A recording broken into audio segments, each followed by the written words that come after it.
हरे कृष्णा प्रभु जी। है कि चित्त किस प्रकार द्रवीभूत होता है, बड़ा इम्पोर्टेंट क्वेश्चन है प्रभु जी। जैसे कि हम जानते हैं हमारा चित्त संसार में द्रवीभूत होता है, उसी प्रकार भगवान के लिए भी द्रवीभूत होना चाहिए, यही लॉजिकल लगता है। अब हमारा चित्त संसार में कब द्रवीभूत होता है ये जानना इम्पोर्टेंट है, क्योंकि उसी क्रिया को यदि भगवान के ऊपर लगाया जाएगा, घटाया जाएगा, तो भगवान के लिए हमारा चित्त द्रवीभूत होगा। तो अभी हमारा संसार के अंदर तो बहुत अधिक चित्त रमा हुआ है। यदि हमारे को हमारा कोई प्रिय व्यक्ति बिछुड़ता है लंबे समय के लिए, तो कितना दुख होता है हमको, अंदर से मन रोने लगता है, विकल हो जाते हैं हम। ऐसा लगता है जैसे कि हमारा सब कुछ लुट रहा है। और इसी प्रकार से जब हमारा अतिशय प्रिय व्यक्ति हमसे कभी मिलता है, अचानक मिलता है अनएक्सपेक्टेडली, तो भी हम कितना जो है खुशी से और आंसू निकलने लगते हैं हमारे। तो इस प्रकार से जो दोनों अवस्थाएं हैं ये तभी होती हैं जब हमारी अतिशय प्रियता होती है। तो प्रेम की अतिशयता ही हमको चित्त को द्रवीभूत करती है। प्रेम की अतिशयता, जब प्रेम जो है उसको हमारा जो शरीर है, हमारा जो अंतःकरण है, उसको जो संभाल नहीं पाता है, तो वही जो है आंखों के रास्ते से अश्रु के रूप में प्रवाहित होने लगता है। यही है द्रवीभूतता चित्त की। तो अब ये हमारे साथ संसार के लिए तो बड़ा स्वाभाविक है। संसार में हमारा वस्तुओं के प्रति बड़ा राग है, धन के प्रति कितना अधिक राग है। अगर किसी व्यक्ति का दिवालिया निकल जाता है तो वो कहता है कि मैं मर गया हूं, तो इसकी जो तन्मयता है वो धन के साथ है।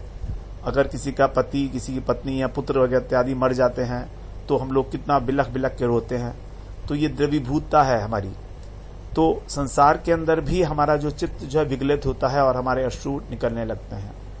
तो उसी प्रकार से यदि हमें भगवान के साथ हमारा जो वियोग है, अनंत काल से हमारा जो वियोग है, तो यदि हमें उसका अनुभव होने लगे कि देखो हम किस प्रकार से यहाँ इस संसार में पड़े हुए धक्के खा रहे हैं और पता नहीं हमारे को कब भगवान मिलेंगे, तो यदि ये भावना हमारे हृदय के अंदर स्थायी रूप से विराजमान हो जाए और हम भगवान को बिल्कुल अपना मानने लगें, ये होगा तभी जब हमारे अंदर जो चित्त शुद्ध हो जाएगा। हमारा चित्त शुद्ध होने का मतलब है चित्त के अंदर 3 प्रकार के दोष हैं, मल, विक्षेप और आवरण।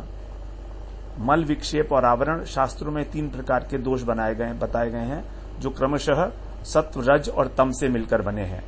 सात्विक, राजसिक और तामसिक प्रकृति की जो 3 गुण हैं, यही जो हैं 3 क्रमशः मल, विक्षेप और आवरण के रूप में हमारे चित्त को, हमारे अंतःकरण को ढक लेते हैं और हमारा जो स्वरूपभूत ज्ञान है, स्वरूपभूत आनंद है, वो आवृत हो जाता है।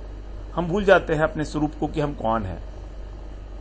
लेकिन जब धीरे धीरे हम भजन करते करते, अनुगत्य करते करते, जब भगवान की कृपा होती है, गुरुजन की कृपा होती है, वैष्णव की कृपा होती है, तो यही हमारा हृदय शुद्ध होने लगता है। और जितनी मात्रा में हमारा हृदय शुद्ध होगा, उतनी ही मात्रा में हमको भगवान के प्रति व्याकुलता उत्पन्न होती चली जाएगी। उतनी ही मात्रा में हम अपने को धिक्कारने लगेंगे इस जीवन को, कि किस प्रकार मैं प्रत्येक क्षण अपने जीवन का नष्ट कर रहा हूं। ये जीवन इसलिए तो मुझे नहीं दिया था भगवान ने कि मैं संसार के अंदर आसक्त हूं। भगवान ने ये सृष्टि ही इसलिए बनाई है कि हम किसी भी प्रकार से भगवान की सेवा करके भगवान में आसक्त हो जाएं और वो अपना प्रेम हमको दे सकें। क्योंकि यदि में आसक्ति नहीं होगी भगवान से, तो वो अपना प्रेम देके भी हमें क्या करेंगे।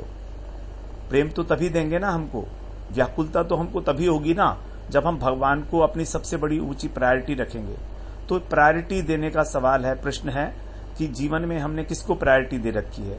हमारे जीवन में अनेक व्यक्ति हैं जिनको हमने प्रायोरिटाइज किया हुआ है कि सबसे इम्पोर्टेंट मेरे लिए पुत्र है या मेरे लिए पत्नी है, उसके बाद मेरे माता पिता हैं। तो यदि किसी अतिशय प्रिय व्यक्ति को कुछ होता है तो हमारा चित्त जो है रोने लगता है, उसको दुख होता है तो, और यदि उसको सुख होता है तो हमें भी सुख होने लगता है। तो यही है द्रवीभूत अवस्था चित्त की। उसी प्रकार से जब भगवान के साथ होने लगे हमारे को, भगवान की कथा सुनते सुनते हमारा जो हृदय जो है रोमांचित हो जाए, भगवान की महिमा के ऊपर आश्चर्य व्यक्त करने लगे, ओह देखो तो मेरे भगवान, मेरे कृष्ण ऐसे हैं, कितनी सुंदर बात है। मेरे कृष्ण ने देखो किस प्रकार से सबका उद्धार किया और मुझे कितना प्रेम करते हैं। जब वो अनुभव होने लगे हमें जीवन के अंदर, भजन करते करते होगा, तब हमारा जो हृदय है भगवान का नाम लेने से ही द्रवीभूत हो जाएगा।